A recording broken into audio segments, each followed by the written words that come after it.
Summer தொடங்கிடுச்சு. தொடங்கும்போதே நல்ல வெயிலோட தான் தொடங்குது. இப்ப ஏதோ ஹீட் அட்டாக்னோ, ஹீட் ஸ்ட்ரோக்னோ வருதுன்னு சொல்றாங்க. அதனால ஹெல்த்த நல்லா பார்த்துக்கங்க. நெறைய தண்ணி குடிங்க. எல்லாமே கொஞ்சம் லிக்விடான ஃபுட்டா எடுத்துக்கங்க.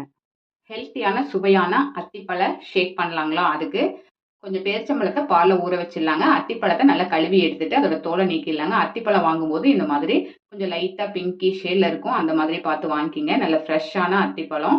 பதப்படுத்தி வச்சுக்கிற அத்திப்பழத்தை காட்டிலும் இந்த மாதிரி ஃப்ரெஷ்ஷாக கிடைக்கும் போது வாங்கி செஞ்சு கொடுங்க. ரொம்ப ரொம்ப ஹெல்த்தி. கால்சியம், பொட்டாசியம், அயன்னு இதில் நிறைய சத்துக்கள் இருக்கு. ஸோ இதோட தோலை நீக்கிட்டு கட் பண்ணி எடுத்துக்கலாங்க.